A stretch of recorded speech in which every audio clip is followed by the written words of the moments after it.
So there's negotiations going on today in Turkey. These are the first negotiations between Ukrainians and Russians in about 2 weeks. And, you know, we've sort of been to this movie before where you get some potential indications that maybe there's some movement and maybe there's some openness and maybe they're coming to some sort of an accord, some sort of a deal. So we're going to give you the latest signs of that with a lot of caveats that, you know, the Russians may not be operating in good faith here. The Ukrainians very much feel like they are winning this war, so unlikely to want to give up much in terms of concessions on their side. But let's put this first piece up on the screen. This is from Financial Times, Moscow Bureau Chief Max Sedon. He says new details on Ukraine's ceasefire talks with Russia. Ukraine has to give up on NATO, but will be free to join the EU. That's new. Russia is no longer demanding denazification, whatever that meant. Demilitarization and Russian language are not part of the possible deal either. So reading into the article that is linked to here, they say, as part of the agreement under consideration, Ukraine would refrain from developing nuclear weapons or hosting foreign military bases in addition to abandoning its pursuit of NATO membership. In exchange, Ukraine would get what one of the negotiators called wording close to NATO's Article 5, whereby the alliance's members must come to each other's aid if one is attacked, for security guarantees from countries including Russia, the US, the UK, Canada, France, Germany, China, Italy, Poland, Israel, and Turkey. However, the draft communique under consideration leaves the biggest sticking point, Ukraine's attempts to reclaim territory seized by Russia since 2014, to be settled in a tentative future discussion by Putin and Zelensky. So there's a couple things to note there. Number one, you know, you should always question whether Russia is really engaging in good faith or they're just trying to provide sort of propaganda cover that, of course we want peace, when really they're continuing their war and their military operation. So that always hangs over all of this. But the other important piece there is that even though you see some potential outlines on some difficult pieces, NATO membership, security guarantees, foreign military bases, those sorts of things, the biggest questions of, all right, well, what happens to those separatist territories and what happens in Crimea, that they're not even really talking about. Yeah, we're not talking about that, so that's not necessarily a good or a bad thing, but it also could follow on in the follow talks. Now, let's put this next one up there because this is also important. While the Biden administration continues to basically push regime change, at least in rhetoric, against Russia, Ukraine President Zelensky, while yes, constantly asking for more planes, is sounding a different note in his interview with Russian journalists. I talked a bit about this yesterday, but he said, quote, Ukraine is prepared to discuss adopting a neutral status as part of the peace deal with Russia. Such a pact would have been guaranteed by third parties and put to a referendum. So that is per what Zelensky said.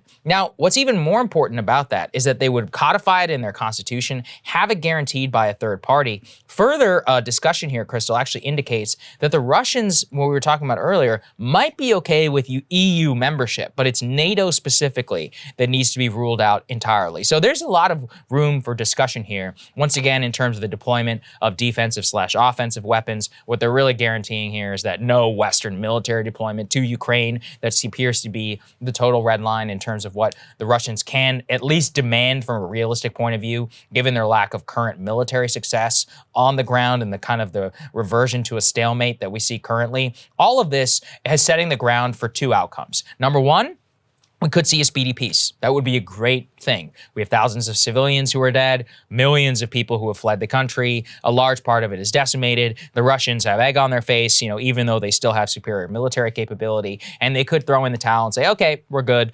Given what happened to our economy. Some sort of a face-saving win here. Exactly right. Take the face-saving, Ukraine guarantees, all of that. Within 3 months, none of us have to talk about it or think about it anymore.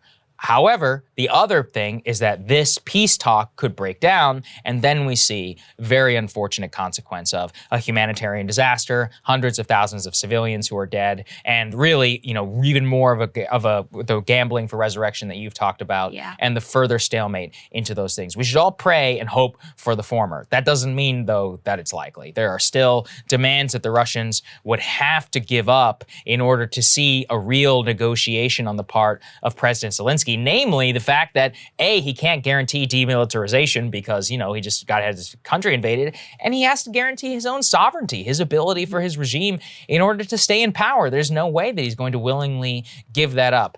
So can the Russians really accept that type of outcome? I just don't know the answer to that question. There was another interesting part that Zelensky said, and this was in his speech that he gave on Sunday. So with regards to the neutrality, I mean, this is similar to language that he's used before, but he says security guarantees and neutrality, non-nuclear status of our state. We are ready to go for it. This is the most important point.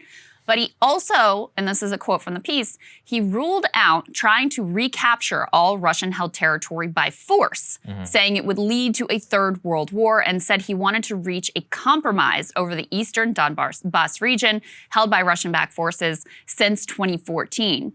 So perhaps in that language, you could see this sort of challenging, tricky, narrow diplomatic path where Ukraine does not recognize those parts of the country as under Russian control, Right. nor do they use their military to try to regain control.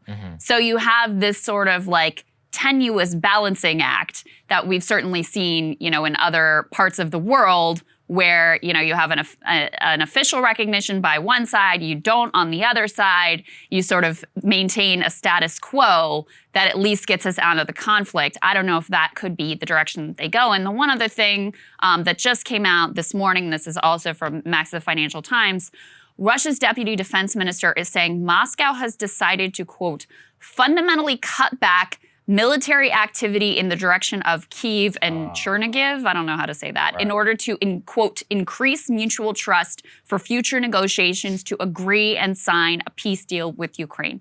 Again, you can't take them at face value, but this is what they're projecting. This is what they're saying. They're clearly trying to signal a seriousness in their approach to these latest negotiations, which again, the two sides haven't met in 2 weeks, so it is significant that they are meeting once again. But they're also, I think, trying to cover for the fact that they're suffering some military losses, especially around Kyiv. Yes. So this is a way to say we're not defeated, we're holding back because we really are serious about peace. That's my immediate reaction. That's a hell of a way to spin the fact that you've had a military setback, to put it nicely, in terms of your ability to try and seize the city. I had seen that Russia did take control of the city of Mariupol, at least according to the people who were on the ground after a pretty brutal military campaign there. So look, hopefully this is the way that things are moving in this direction. They have egg on their face. They can accept it. They can pull back, and they can have a hope for a return to the community of nations, although that is pretty unlikely at this point. And yet there still might go for it in terms of trying to at least have some sort of acceptance and reintegration into the global economy. All of that put together in that Kyiv announcement, I would say, is pretty good. That being said, look, we have seen fake outs before. Many times in the history of military conflict, promises of ceasefires, which are actually the harbingers of offensives, of trying to get the offensive or the defensive side to back down a little bit, and then use that as a pretext in order to start even more conflict. So we'll believe it whenever it's signed on the dotted line. And even then, we'll distrust, but we'll verify. So it's still a long, long way to go. Rhetorically, though, it's not a bad thing to see from our perspective. There was one other piece of tantalizing news that we wanted to talk about. Oh, yes. You've been going deep on this. Yeah. Well, I don't know how deep I went, but so I'm skeptical of these reports that came out from the Wall Street Journal. We can go ahead and put this up on the screen, that Roman Abramovich, who is a close Putin ally and has been involved in the peace negotiations, and 3 Ukrainian peace negotiators purportedly suffered from a suspected poisoning.